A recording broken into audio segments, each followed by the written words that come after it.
વિદ્યાર્થી મિત્રો મજામાં ને? આજે આપણે સ્ટાન્ડર્ડ 7th માં સબ્જેક્ટ ઇંગ્લિશ ગ્રામરની અંદર યુનિટ 2 જેનું નામ છે the simple present tense means કે સાદો વર્તમાન કાળ. તો આપણે વિદ્યાર્થી મિત્રો સાદા વર્તમાન કાળ વિશે આજે શીખીશું.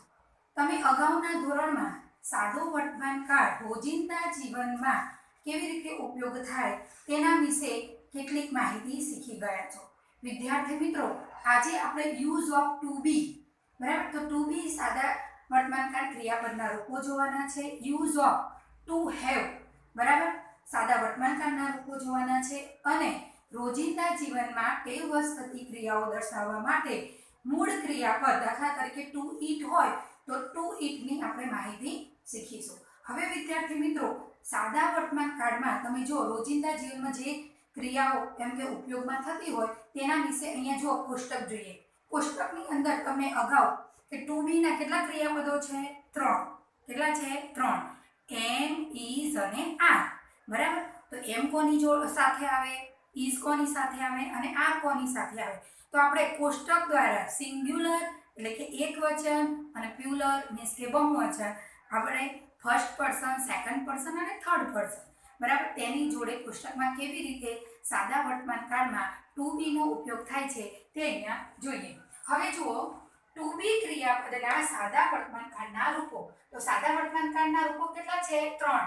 એમ, ઇઝ અને આર, બરાબર. ફર્સ્ટ પર્સન છે, બરાબર, એકવચન. તો ફર્સ્ટ પર્સન એકવચનમાં પહેલો પુરુષ આઈ હોય તો આઈ ની સાથે પહેલો પુરુષ બહુવચન, આઈ નું બહુવચન શું થઈ જશે? વી, બરાબર. તો અહીંયા પહેલો પુરુષ આઈ છે તો આઈ ની જોડે ટુ બી નું ક્રિયાપદ કયું મૂકવામાં આવે છે? એમ. જ્યારે પહેલો પુરુષ બહુવચન વી હોય તો વી ની જોડે ટુ બી નું ક્રિયાપદ કયું મૂકવામાં આવે છે? આર. હવે સેકન્ડ પર્સન યાની કે બીજો પુરુષ, તો બીજો પુરુષ યુ છે. તમને ખબર છે કે એકવચન હોય કે બહુવચન હોય, બરાબર, યુ એ બદલાતો નથી. તો બીજો પુરુષ એકવચન અને બીજો પુરુષ બહુવચન, તો એની જોડે ક્રિયાપદ આર આવે છે. કયું આવે છે ક્રિયાપદ? આર. ત્રીજો પુરુષ એકવચન ટુ બી ના ક્રિયાપદમાં, તો કર્તા અહીંયા શું છે? હી. પ્રોનાઉન્સ કયું છે? હી. તો એની જોડે ક્રિયાપદ કયું આવે છે? ઇઝ, બરાબર. હી તે નર જાતિ માટે વપરાય છે. સી તે નારી જાતિ માટે વપરાય છે. એની જોડે શું આવે છે? ઇઝ ક્રિયાપદ આવે છે.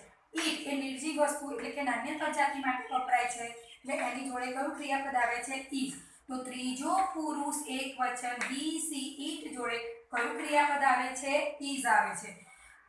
ત્રીજો પુરુષ બહુવચન, તો આ હી, સી, ઈટ નું બહુવચન શું થયું? ધે. તો ધેની જોડે ક્રિયાપદ કયું આવશે? આર.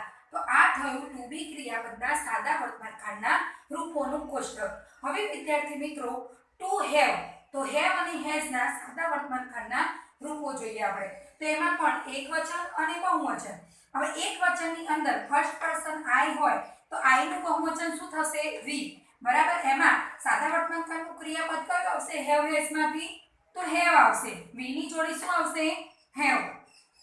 સેકન્ડ પર્સન છે બીજો પુરુષ યુ, તો એકવચન હોય તો બી યુ અને બહુવચન હોય તો બી યુ પ્રોનાઉન્સ આવશે, બરાબર. તો યુ ની જોડે કયું સાદા વર્તમાન કાળનું ક્રિયાપદ આવશે? તો H A V E have.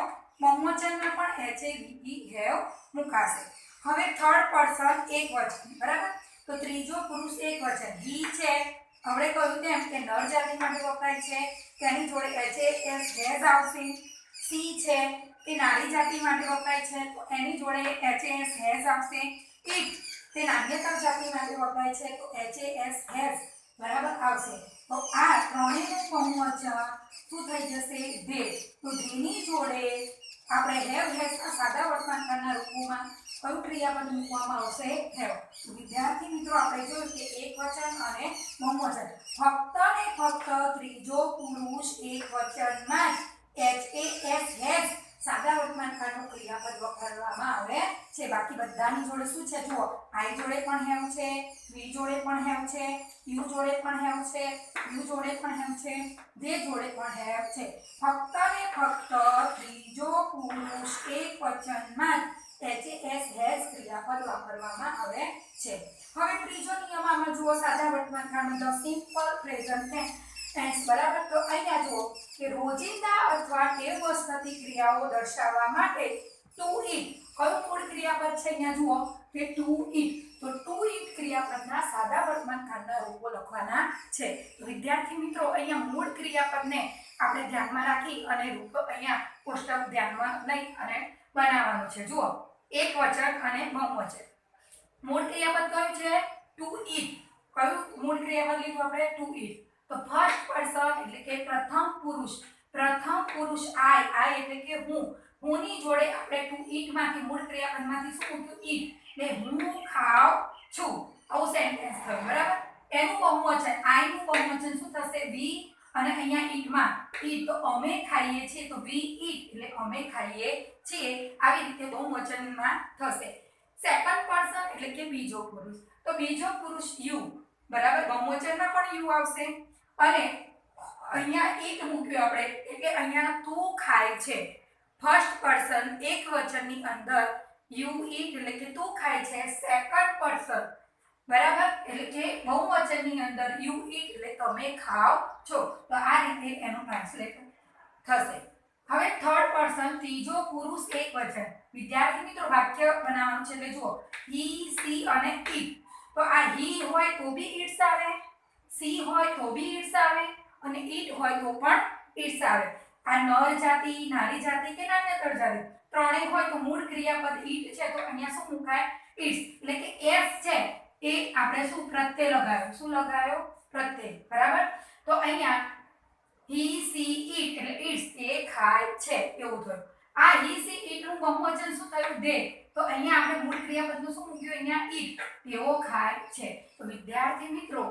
રોજિંદા અથવા ટેવ વસ્તુથી ક્રિયાઓ દર્શાવવા માટે ટુ ઈટ નું આપણે એકવચન અને બહુવચનનું કોષ્ટક જોયું હવે તેમાં નિયમો થોડા યાદ રાખવાના છે જુઓ કે શું નિયમો તો દરેક વાક્યમાં ક્રિયાપદનું મૂળ રૂપ વપરાયેલું છે દરેક વાક્ય છે એમાં ક્રિયાપદનું મૂળ રૂપ વપરાયેલું છે બરાબર અહીંયા તમે જોયું આઈ ની જોડે પણ ઈટ છે વી ની જોડે પણ ઈટ છે યુ ની જોડે પણ ઈટ છે યુ ની જોડે પણ ઈટ છે ત્રીજો પુરુષ બરાબર બહુવચનમાં ધે ની જોડે ઈટ છે ફક્ત ને ફક્ત પ્રથમ પુરુષ અહીંયા એકવચનની અંદર જ એસ કે યસ પ્રત્યય લાગે છે આપણે નિયમ દ્વારા શીખીએ હવે જુઓ ત્રીજો પુરુષ એકવચનમાં જ ક્રિયાપદને એસ પ્રત્યય લાગે છે તો અહીંયા તમે જોયું કોષ્ટકમાં તો ફક્ત ને ફક્ત ત્રીજો પુરુષ એકવચનમાં જ ક્રિયાપદને એસ પ્રત્યય લાગ્યો હવે જુઓ વિદ્યાર્થી મિત્રો જો ત્રીજા પુરુષ એકવચનમાં ક્રિયાપદને અંતે જે ક્રિયાપદ હોય એની અંતે જો double S SH CH x કે ઓ આપેલા હોય તો તેની પાછળ કયો પ્રત્યય લાગે છે ઈએસ પ્રત્યય લાગે છે એક્ઝામ્પલમાં જુઓ તમે પીએ ડબલ એસ તો આ ડબલ એસ છે માટે અહીંયા શું આપણે ઈએસ પ્રત્યય લાગ્યો કે પીએ ડબલ એસ ઈએસ અને પાસીસ સેકન્ડ એક્ઝામ્પલ જુઓ વોસ તો ડબલ્યુ એ એસ એચ તો વોસ એસ એચ છે માટે આપણે અહીંયા ઈએસ પ્રત્યય લાગ્યો કે W A S H E S બરાબર એટલે ટીચ છે તો T E A C H તો અહીંયા CH પછી ES પ્રત્યય લાગ્યો કે TEACH તો ES કયો ફિક્સ X છે માટે અહીંયા જુઓ તમે કે FIX છે અને X પછી કયો પ્રત્યય લાગ્યો છે ES પ્રત્યય લાગ્યો છે ગો તો O આવ્યો તો E એટલે ES પ્રત્યય લાગ્યો તો વિદ્યાર્થી મિત્રો ત્રીજો પુરુષ એકવચનમાં ક્રિયાપદની અંતે double S SH CH X કે O આવેલા હોય તો ES પ્રત્યય લાગે છે હવે જુઓ એ જ રીતે ક્રિયાપદની અંતે વ્યંજન પ્લસ વાય શું વ્યંજન હવે તમને ખબર જ છે કે A to Z આલ્ફાબેટની અંદર 26 મૂળાક્ષરો આવેલા છે એમાં 21 A to Z માં 21 એ શું છે વ્યંજન યાની કે કોન્સોનેન્ટ છે બરાબર તો વ્યંજન પ્લસ વાય આવેલો હોય તો વાય ની જગ્યાએ શું થઈ જાય I અને પછી ES પ્રત્યય લાગે છે આપણે એક્ઝામ્પલ જોઈએ જુઓ કે TRY તો y છે તો y નીકળી જશે TRI તો y ની જગ્યાએ I થઈ જશે અને ES પ્રત્યય લાગશે સેકન્ડ એક્ઝામ્પલ છે ફ્લાય તો y છે તો FLI એટલે y નો શું થઈ ગયો I અને ES પ્રત્યય લાગ્યો બરાબર CRY જુઓ એટલે y ની આગળ R શું છે વ્યંજન છે બરાબર એટલે y નો શું થઈ ગયો અહીંયા I થઈને ES પ્રત્યય લાગ્યો ફરીથી જુઓ તો I છે તો y ની આગળ R એ પણ શું છે વ્યંજન છે ફ્લાય તો FLY તો y ની આગળ L છે એ પણ શું છે વ્યંજન. ક્રાય છે તો CRY તો y ની આગળ r છે એ પણ શું છે વ્યંજન. કે A to Z આલ્ફાબેટમાં 26 મૂળાક્ષરો છે, એમાંથી 21 એ શું છે વ્યંજન અને 5 શું છે સ્વર. બરાબર, A E I O U એ 5 શું છે સ્વર. હવે આપણે તેનો પણ નિયમ જોઈએ. પણ ક્રિયાપદને અંતે સ્વર પ્લસ y આવેલો હોય તો s પ્રત્યય લાગે છે. સ્વર એટલે તમને ખબર ને કે A E I O U આ પાંચમાના સ્વર હોય તો સ્વર પ્લસ y આવેલો હોય તો ડાયરેક્ટ શું લાગે છે s પ્રત્યય લાગે છે. અહીંયા એક્ઝામ્પલમાં જો P L A Y તો y ની પહેલા a છે એટલે A E I O U માનો a છે સ્વર છે માટે અહીંયા શું લાગ્યો છે ઓન્લી s પ્રત્યય. B U Y y ની આગળ u છે તો u શું છે એ સ્વર છે એટલે y ની પાછળ શું અહીંયા s પ્રત્યય લાગ્યો છે. બરાબર છે તો s y છે તો y ની આગળ a છે. બરાબર, એટલે અહીંયા શું કયો પ્રત્યય લાગ્યો છે s પ્રત્યય લાગ્યો છે. તો વિદ્યાર્થી મિત્રો રોજિંદા અથવા તો ટેવમાં થતી ક્રિયાઓ દર્શાવવા માટે આપણે જે કોષ્ટક જોયું કે એકવચન અને બહુવચન તેમાં કયા નિયમો લાગુ પડે છે. તો નિયમો તમારે ફક્ત યાદ રાખવાના તો તમને કોઈ પણ સેન્ટેન્સ છે એ ગ્રામરમાં બનાવતા આવડે. તો હવે વિદ્યાર્થી મિત્રો નેક્સ્ટ લેક્ચરમાં આગળનો વિડિયો દ્વારા આપણે આગળનું જે ચેપ્ટર છે તે શીખીશું. ઓમ નમઃ શિવાય.